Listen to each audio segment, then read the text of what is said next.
saya coba bahas mengenai AI for security and privacy. Mungkin lebih dibatasi ya, ini dengan teknologi AI-nya, salah satunya adalah deep learning. Di sini deep learning merupakan subset dari machine learning, kemudian machine learning adalah subset dari artificial intelligence. Nah, jadi kita sebut secara umumnya ini adalah artificial intelligence. Nah, untuk memulai mencoba di security and privacy dengan AI, kita memerlukan dataset yang dapat diunduh melalui beberapa bank data seperti di Kaggle, ataupun langsung di bisa.ai/dataset, ada beberapa dataset yang dapat dimanfaatkan. Kemudian setelah datanya kita peroleh, kita akuisisi, berikutnya adalah kita membutuhkan programming untuk membuat model, ya. Kita ini di sini bicara mengenai pemodelan AI yang dapat misalkan menerima input berupa networking parameter, kemudian menghasilkan suatu output misalkan di bidang security, ini apakah attack atau normal connection, seperti itu. Di sini toolsnya bisa banyak yang Bapak Ibu gunakan, jadi saya rekomendasikan menggunakan Python. Nah, sebagai salah satu contoh yang kemarin sudah saya bahas ya, saya coba review kembali sedikit. Ini ada network attack classification. Jika diberikan suatu parameter mengenai networking, sebagai contoh misalkan ada input berupa protokol, kemudian response time, kemudian dan lain-lain, maka suatu sistem itu akan dapat mendeteksi apakah ini termasuk normal connection atau attack connection. Kemudian, nah di sini kita sebenarnya sudah bisa menggunakan beberapa tools ya. Toolsnya itu apa namanya ya, tools yang biasa digunakan di jaringan. Namun jika belum ada polanya, apa yang harus kita lakukan? Yang kita lakukan adalah menggunakan pendekatan machine learning ataupun deep learning. Karena prinsipnya adalah mempelajari dari dataset ya. Dari data experience, misalnya contoh data experience-nya tadi adalah data mengenai serangan yang pernah dilakukan di fase sebelumnya, kemudian kita ambil, kita kasih label, kemudian kita bentuk model, dan kita terapkan di dalam sistem kita. Nah, ini sebagian besar caranya dalam melakukan klasifikasi network attack adalah seperti diagram berikut. Yang pertama adalah kita baca dataset, kemudian berikutnya adalah kita lakukan pre-processing data. Nah, ini datanya seperti ini. Kita punya jenis protokolnya, kemudian service-nya bisa HTTP, HTTPS, SSL, dan lain sebagainya. Kemudian ada source bytes, jumlah package size-nya yang dikirimkan, kemudian destination bytes, dan sebagainya. Ini ada banyak sekali parameter yang bisa kita ambil dengan beberapa tools jaringan, ya, misalkan dengan Wireshark, kemudian dengan Netcat, dan lain sebagainya. Nah, setelah kita ambil beberapa parameternya, berikutnya adalah kita melakukan pre-processing data. Yang dilakukan pre-processing adalah kita membuang beberapa hal yang tidak diperlukan. Sebagai contoh di sini outcome atau misalkan jenisnya adalah jenis serangannya yang kita ambil hanya yang guest password dan POD. Kemudian setelah kita lakukan pre-processing, data yang kita kumpulkan ini banyak sekali ya. Kalau Bapak Ibu mungkin sudah mencoba apa namanya dari KDD Cup ya tahun 99, itu datanya itu ada banyak sekali jutaan data yang kita dapat akuisisi. Namun di situ tidak semua jenis serangan kita perlukan dan juga tidak semua field kita perlukan, sehingga kita perlu melakukan pre-processing data. Nah, data yang banyak tersebut, langkah berikutnya adalah kita lakukan split data menjadi data latih dan data uji.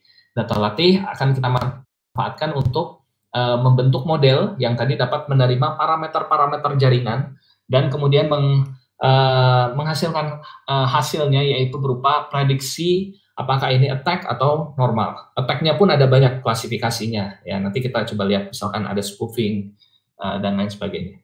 Kemudian, nah ini kita dapat menggunakan salah satu model yang ada di dalam machine learning, khususnya di dalam deep learning, yaitu deep neural network, di mana prinsipnya adalah ada tiga input layer, ada input layer, ada hidden layer, dan ada output layer. Di mana input layer ini menerima parameter jaringan kita, kemudian hidden layer ini melakukan komputasi, dan di output layer menghasilkan output, ya, di mana ada ground truth-nya tadi attack atau normal. Nah, di mana diantaranya akan disambungkan dengan masing-masing bobot yang dapat masing-masing neuron ini akan diaktifasi oleh fungsi aktivasi. Seperti contohnya ada sigmoid, tangan hyperbolik, dan lain sebagainya.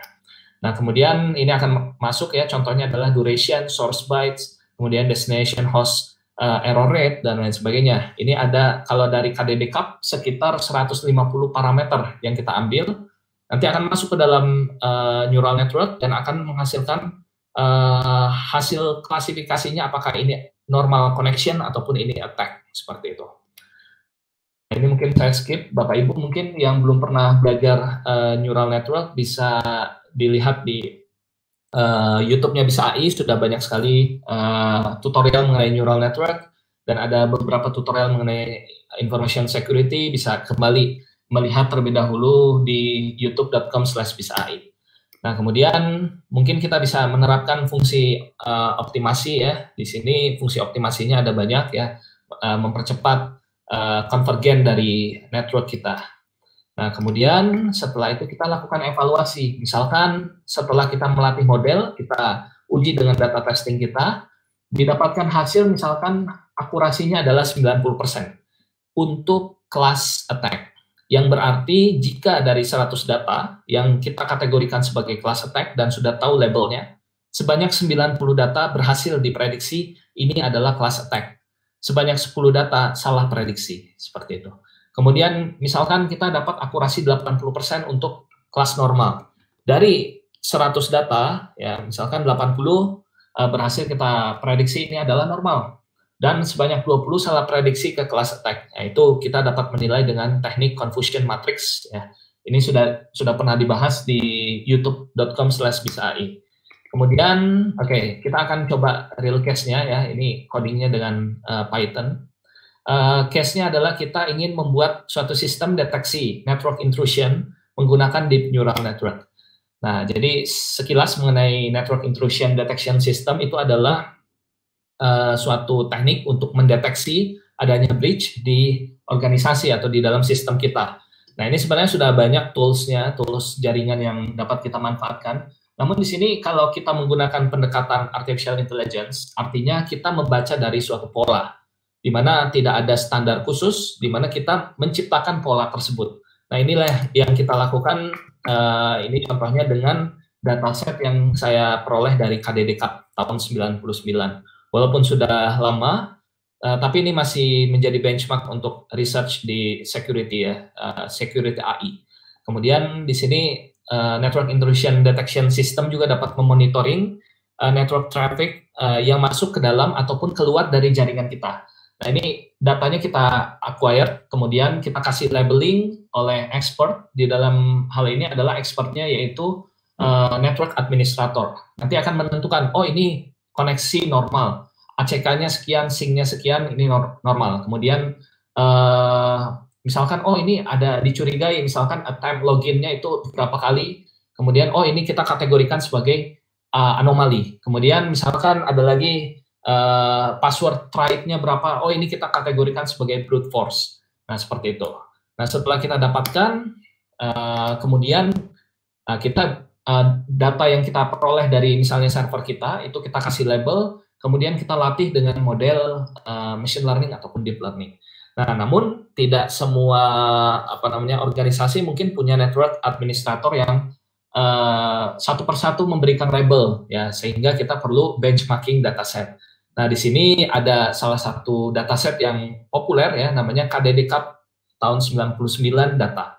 Ini dapat Bapak Ibu manfaatkan karena di dalamnya ini terdapat sekitar 150 parameter yang merepresentasikan dari adanya network intrusion ya.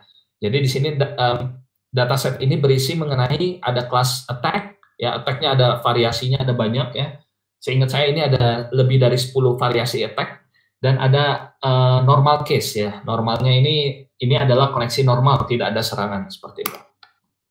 Nah, ini sebagai contoh dari KDD-CAP ini saya ambil beberapa fiturnya. Tadi sudah saya tampilkan, misalkan ada duration, ada protocol type, ada service, source byte, ya, jumlah data dari byte, dari source ke destination, dan lain sebagainya. Ini untuk basic fitur dari TCP connection.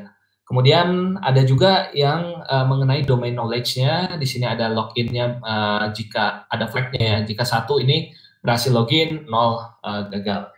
Nah, di sini jenis fiturnya ini bervariasi. Ada yang tipenya discrete dan ada yang tipenya continuous ya. Discrete contohnya yang login, kemudian root cell, attempted, dan lain-lain. Nah, namun juga ada yang tipenya adalah continuous. Ini misalkan error rate ya, ini berapa persen ya, ini karena dia continuous nilainya, dan lain-lain. Nah, jadi di sini perlu kita lakukan standarisasi dari data kita.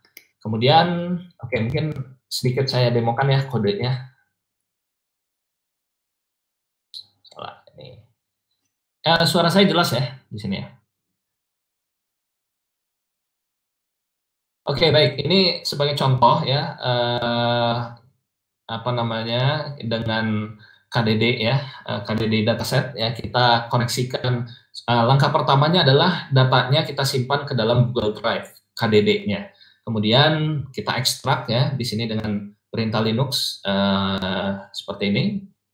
Kemudian kita definisikan atributnya dan kita baca ya, ini ada banyak sekali parameter-parameter di dalam networknya. Nah, setelah itu kita coba encode ya, karena datanya ini masih belum dalam format yang sama, sehingga kita perlu encode menjadi categorical ya, dan juga numeric. Nah, setelah kita encode ya menjadi bentuk numeric, di mana numeric ini sudah bisa dibaca oleh machine learning ataupun deep learning atau AI kita. Nah, ini semua sudah numeric. Yang sebelumnya ini masih berupa teks ya, tadi ada TCP, ada UDP, dan lain sebagainya. Nah, setelah itu kita bagi data kita ya seperti ini. Setelah dibagi, kemudian kita bentuk model kita dengan deep learning, ya ini deep neural network dengan library Keras. Kemudian kita latih, dapatlah akurasi kita adalah 99% di sini. Nah, artinya kalau sudah 99% ini error rate-nya dia adalah 1%. Jadi misalkan dari 100 data, sebanyak 99 kasus berhasil diprediksi sesuai dengan jenisnya, jenis attack-nya, apakah normal atau ada tag dan lain sebagainya. Nah, ini nanti mungkin akan saya bagikan ya di videonya di YouTube-nya webinar pada hari ini. Oke, saya coba lanjutkan kembali.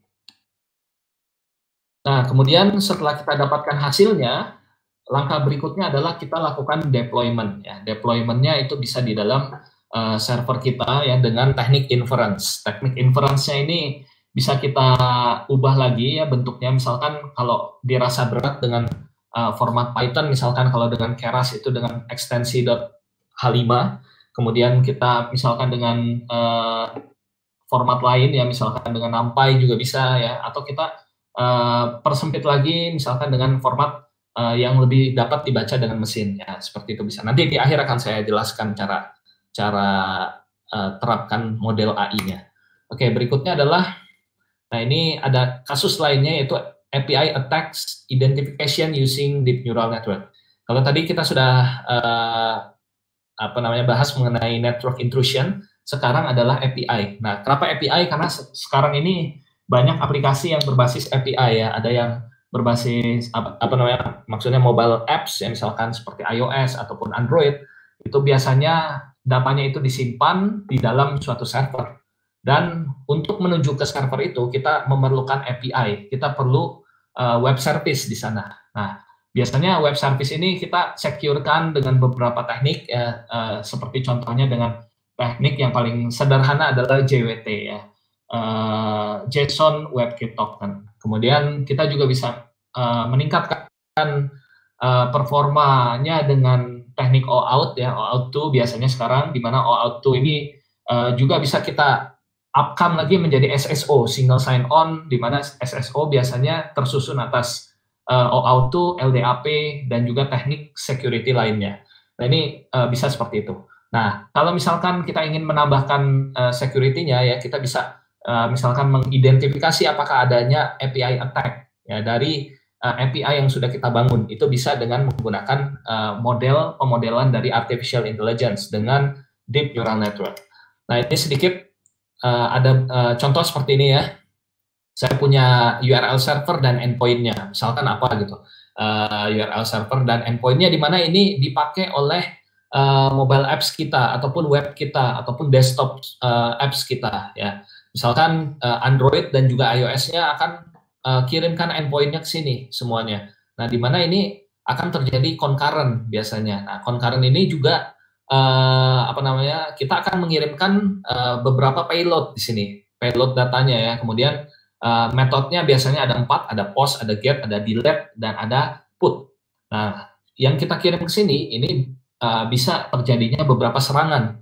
Salah satu di antaranya adalah SQL injection. Ya, sebagai contoh, kalau misalkan kita masukkan seperti ini, ya ini bisa jadi kena inject ya, datanya akan ke select semua seperti itu. Kemudian rentan lainnya adalah terhadap XSS atau cross-site script ya. Ini juga sebenarnya bisa kita tangkal juga dari front end kita ataupun dari back end-nya bisa kita tangkal ya. Kemudian ada jenis serangan lain yang melibatkan API.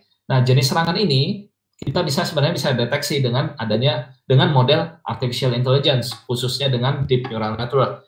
Caranya sama seperti network intrusion yang tadi sudah saya bahas. Yang pertama adalah kita kumpulkan siapa saja atau misalnya log atau history dari endpoint yang mengakses API kita. Kita kumpulkan, kemudian kita minta API engineer kita atau misalnya network administrator kita kasih label di sana. Kira-kira ini koneksi normal atau ada anomalinya. Misalkan pengirimannya seperti ini.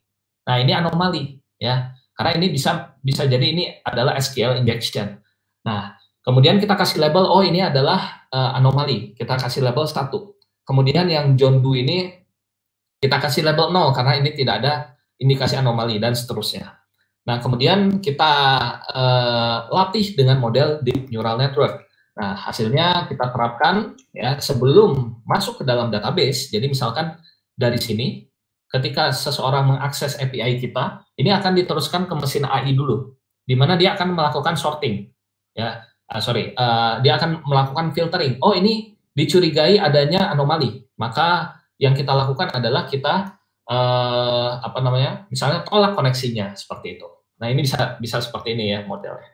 Kemudian saya coba percepat ya, kita akan bahas mengenai spam classification. Nah, ini salah satu contohnya ya dari privacy, yaitu kita mendeteksi adanya spam ya. Ya mungkin kalau email kita public ya, menggunakan email Google, Yahoo, dan lain-lain itu kita nggak bisa menerapkan spam classification ini. Namun kalau kita menggunakan mail server sendiri, kita setup sendiri, misalkan dengan Gmail ataupun dengan mail yang ada di Linux ya, yang kita bisa setup. Nah, itu kita bisa lakukan filtering spam di sini. Nah, sebagai contoh ini saya ambil dari dataset yang ada di Kaggle. Kemudian datanya ini akan kita manfaatkan ya, kita masukkan ke dalam model AI. Nah, dalam hal ini kita akan coba model berbasis long short term memory. Ini turunannya dari recurrent neural network, di mana kemampuannya adalah menerima input berupa teks. Ya, ini tepat sekali karena input di sini berupa teks. Ya, teksnya ini akan masuk ke dalam neural network-nya, kemudian dia akan dilakukan komputasi di sini dan menghasilkan output apakah spam atau ini not spam. Ada 2 outputnya. Ini spam atau not spam. Jika adanya spam, maka kasih aksi, misalkan ini kita blok email address-nya. Ya. Kemudian kalau not spam, ya kita biarkan saja, seperti itu. Nah, ini percobaan sederhana, nanti saya lihatkan codingannya. Ini kita bisa dapat nilainya ini cukup bagus ya, di atas 70%. Oke, saya coba jelaskan codingannya seperti ini. Datanya kita baca ya, ini saya ambil dari Kaggle datanya. Bapak Ibu juga dapat ekstrak data dari email juga ya kalau punya mail server sendiri. Kemudian data yang kita peroleh ini akan kita lakukan tokenisasi, kemudian teknik text processing lainnya sehingga lebih merepresentasikan dari teks kita. Setelah itu kita ubah menjadi bentuk fitur dengan count vectorizer. Ini menjadi TF-IDF. Kemudian setelah itu kita latih dengan model AI dan hasilnya adalah 87% akurasi dari model AI yang dapat menentukan ini adalah spam atau not spam given text email, seperti itu. Nah, sebagai perbandingan saya coba juga dengan model lain ya berbasis machine learning, ini dengan naive Bayes ya. Prinsipnya ini dari Bayes teori ya. Ini mungkin bisa dilihat di tutorial Bisa AI sebelumnya mengenai naive Bayes dan Bayes ya. Ya seperti itu. Nah, jadi kasus yang ketiga ini adalah spam classification menggunakan machine learning. Sudah ada 3 kasus yang kita bahas. Nah, semuanya ini dapat kita deploy dengan pada mesin kita ya. Caranya seperti ini.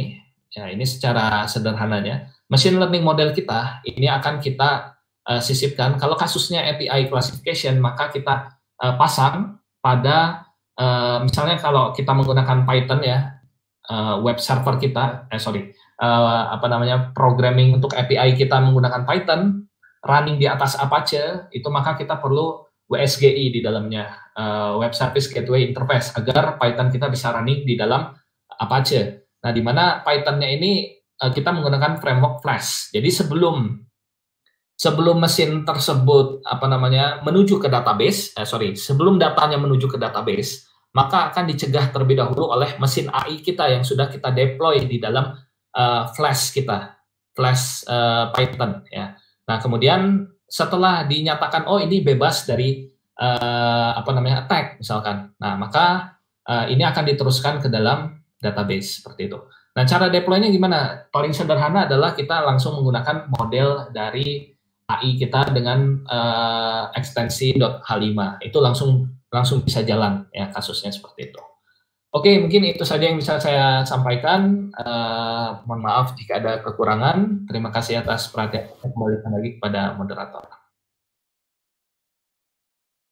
Baik, terima kasih Pak Oktav. Sangat menarik sekali pembahasan yang disampaikan. Nah, silakan teman-teman jika ada yang ingin bertanya, silakan ketik di chat publik. Untuk teman-teman yang ada di live YouTube kita, silakan ketik di chat yang ada di live YouTube-nya. Nah, mungkin pertanyaan pertama dari saya dulu, Pak. Apakah ada perbedaan, misalkan kita untuk mengklasifikasi menggunakan deep neural network ataupun klasifikasi menggunakan algoritma machine learning biasa gitu, Pak? Apakah ada perbedaannya? Apakah ada yang lebih unggul atau tidak seperti itu? Terima kasih, Pak. Oke, baik, terima kasih pertanyaannya.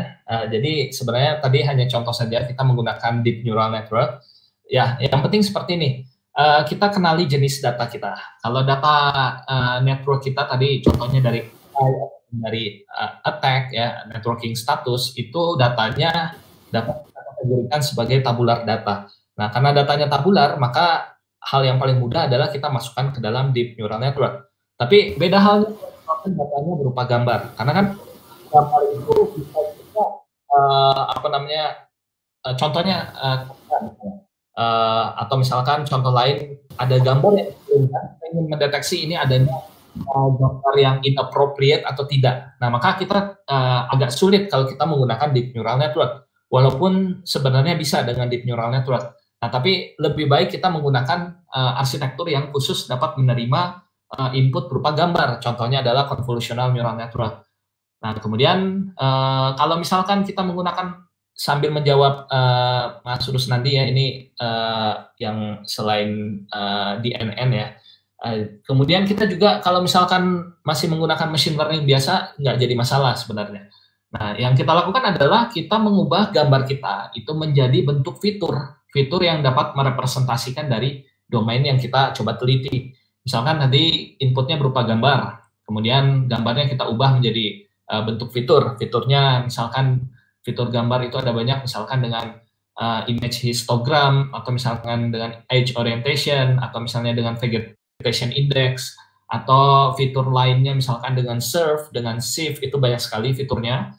Kemudian akan kita masukkan ke dalam algoritma machine learning yang standar ya, misalkan dengan decision tree ataupun naive Bayes, itu bisa seperti itu. Jadi sebenarnya tidak ada masalah dengan model machine learning apapun atau deep learning apapun. Yang penting kita bisa mengetahui karakteristik dari data, maka dapat kita lakukan. Dan juga kalau misalkan kita tidak mempunyai datanya, itu tidak akan bisa pernah kita lakukan. Jadi langkah pertamanya sebenarnya adalah kita mengumpulkan data dan kenali jenis datanya. Baru bisa kita lakukan.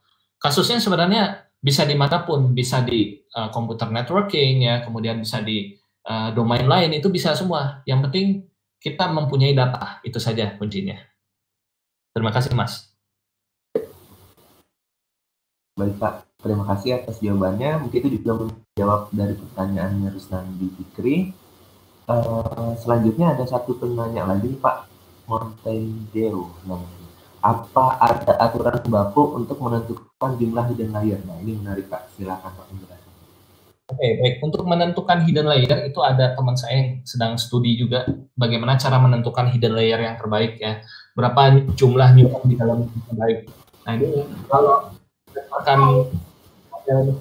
itu biasanya kita masih banyak yang mengatakan juga ini black box. Tapi sebenarnya memang iya ya, kita langsung kita set up neuronnya jumlahnya sekian, kemudian hidden layernya sekian, itu hasilnya bagus. Dan misalkan kita setupnya lebih kecil atau lebih besar, kok menjadi nggak bagus hasilnya. Nah, ini sebenarnya masih menjadi perdebatan. Nah, tapi kalau saya lihat di sini, jumlah hidden layer itu ya sebenarnya itulah esensinya. Kita menggunakan neural network itu setting up parameternya seperti itu, setting jumlah hidden layer, setting jumlah neuron dan lain sebagainya. Jadi tidak ada aturan khusus saat ini menurut saya yang untuk menentukan jumlah hidden layer. Tapi penelitiannya sudah mulai banyak ya yang mengarah ke sana, berapa jumlah hidden layer, berapa jumlah neuron agar menghasilkan hasil yang terbaik. Tapi menurut saya jika ingin menentukan hasil yang terbaik, kita bisa gunakan teknik lainnya seperti optimisasi ya, yang sudah dibahas di youtube.com/bisai, sudah banyak sekali teknik optimisasi. Dan optimisasinya juga bisa diterapkan selain di neural network ya, seperti di kasus misalkan supply and demand ya, yang paling umum seperti itu. Terima kasih Mas.